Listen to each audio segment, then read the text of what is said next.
मैं हूं नदीम इकबाल और आप है कंज्यूमर टीवी के साथ। आज की पहली खबर, परवेज इलाही खानदान के दूध के बिजनेस को बड़ा रिलीफ और आप अपना मोटरसाइकिल और गाड़ी इलेक्ट्रॉनिक कर सकते हैं। तो पहली खबर की तरफ चलते हैं। ये 2019 के अंदर प्रेमा जो बेसिकली रासिक इलाही हैं, जो चौधरी परवेज इलाही के बेटे हैं, वैसे तो मुन्नस इलाही काफ़ी मंजूर है, वो इस कंपनी को रन करते हैं जो प्रेमा दूध और डिफरेंट प्रोडक्ट्स बनाती हैं। इसको एक फाइन हुआ था डिसेप्टिव मार्केटिंग के ऊपर और ये जो फाइन हुआ था 3.5 करोड़ का हुआ था।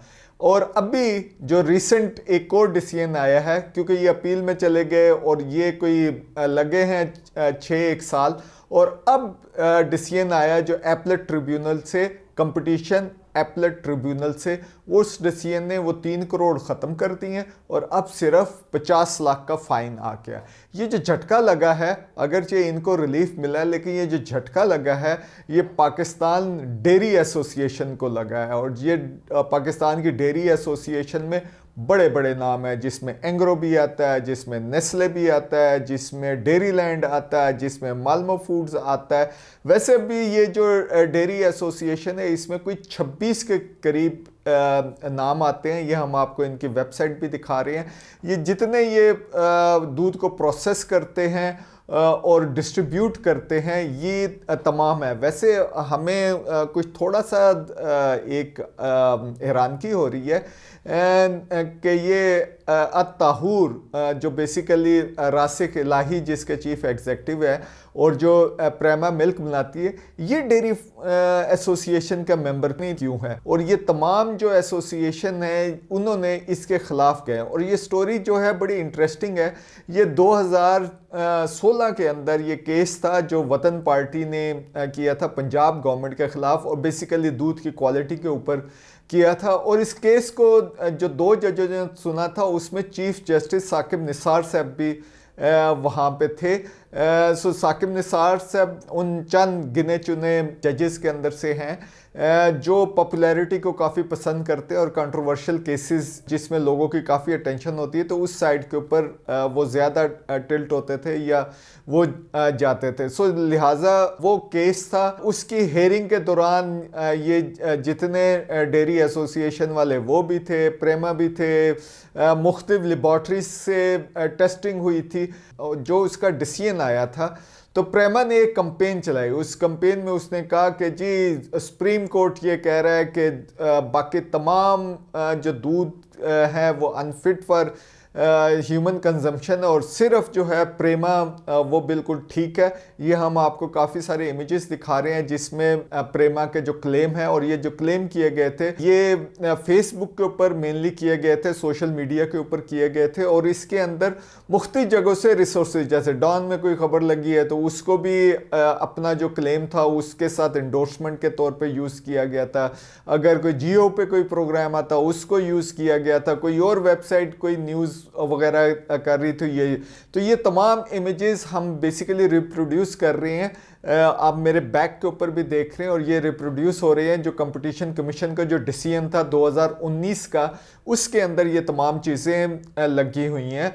इन्होंने पहले तो ये 2016 में जब आया डिसीजन सुप्रीम कोर्ट का, उसके बाद 2017 के अंदर ये कंपेन चली और उसी टाइम ये कंपेन के ख़िलाफ़ जो एसोसिएशन है डेयरी एसोसिएशन वो इसके ख़िलाफ़ कंपटीशन कमीशन ऑफ पाकिस्तान में चली गई। उसने अपनी इंक्वायरी की, जो इंक्वायरी की रिपोर्ट आई 2018 में आई। उसके बाद फिर प्रोसीडिंग्स हुई जिसमें तमाम पार्टीज़ आई और ये तकरीबन कोई दिसंबर 2019 में ये इसका डिसीजन हुआ, और जिसमें अत्ताहूर जो प्रेमा कंपनी है इसको उन्होंने फ़ाइन 3.5 करोड़ का फ़ाइन जो है इसके ऊपर लगाया। और उन्होंने कहा कि बिल्कुल आपने डिसेप्टिव मार्केटिंग की है और इस फ्रेबी जो मार्केटिंग है उसकी वजह से एक जो कंज्यूमर है आम, उसके दिमाग में ये परसेप्शन क्रिएट किया या ये ख्याल उसके दिमाग में जनरेट किया कि प्रेमा के अलावा बाकी सारे जो दूध हैं वो नाकिस क्वालिटी है और अप टू द स्टैंडर्ड नहीं है। सो ये बेसिकली जो कंप्लेनेंट्स थे वो ये कह रहे थे कि इन्होंने ये कंपेन चलाई है इन्होंने जो अपना दूध लॉन्च किया तो वो जो मार्केट सेगमेंट है उसको कैप्चर करने की ये एफर्ट थी। So quite an interesting thing कि ये जो कंपनी आपस में जब लड़ती हैं तो वो किस तरीके से लड़ती हैं।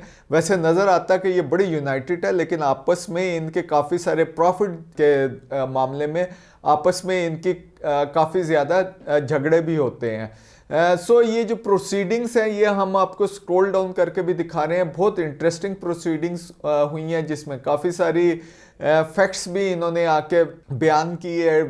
5Ws भी आ गए, 1H भी आ गया, आपको काफ़ी इसमें डिटेल मालूमात मिलती है। लेकिन एक और इंटरेस्टिंग एंगल ये है कि ये केस था 2016 का, फिर इसकी जो कंपेन चली वो 2017 में, फिर 2018 में कंपटीशन कमीशन ने इंक्वायरी की, 2019 दिसंबर के आसपास डिसीजन आया। हम 2025 में बैठे हैं, अब एपलेट जो ट्रिब्यूनल है उसका डिसीजन आया।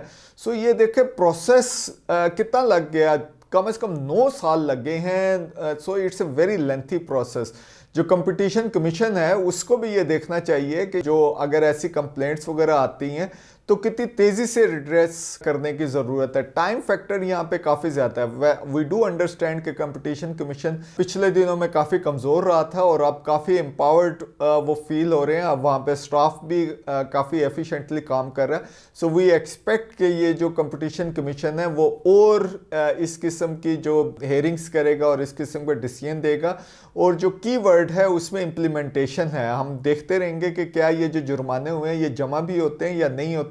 और वैसे भी मार्केट में जो फॉल्स क्लेम है या डिसेप्टिव मार्केटिंग है उसके ऊपर क्या फ़र्क पड़ता है। अच्छा, ये जो केस है इसके अंदर आपको पास्चराइज मिल्क, आपको अल्ट्रा हाई टेम्परेचर के ऊपर जो हीट अप होता है दूध, जिसमें बैक्टीरियल जो भी चीज़ें होती हैं उसको ये हीट आउट किया जाता है, वो तमाम प्रोसेसेस भी इसके अंदर आपको नज़र आएंगे। जो UHT है उसके बारे में यहाँ पे ये कहा जा रहा है कि काफ़ी सारी जो कंपनी हैं वो UHT की तरफ ही गई हुई हैं, और ये बेसिकली जो है ये 9 महीने तक इसकी शेल्फ लाइफ रहती है, यानी 9 महीने तक आप इसको रख सकते हैं। वैसे जो खोल लें तो उसके बाद कहते हैं कि इसको रेफ्रिजरेटर में ही रखना हो, लेकिन अगर खोले नहीं तो ये इसकी जो शेल्फ लाइफ है ये 9 महीने तक कही जा रही है। लेकिन ये बेसिस प्रोवाइड करता है अगर आगे चल के कोई और कंपनी इस किस्म की डिसेप्टिव मार्केटिंग की तरफ जाती है तो यही वाले डिसीजन उठा के तो कोई भी कंज्यूमर जो है कंप्लेंट के अंदर जा सकता है। सो ये एक बड़ा इंटरेस्टिंग केस है कि रिलीफ तो मिला है, लेकिन एक जो लीगल एग्जाम्पल है वो सेट हो गई है for the consumers to follow. दूसरी खबर की तरफ चलते हैं।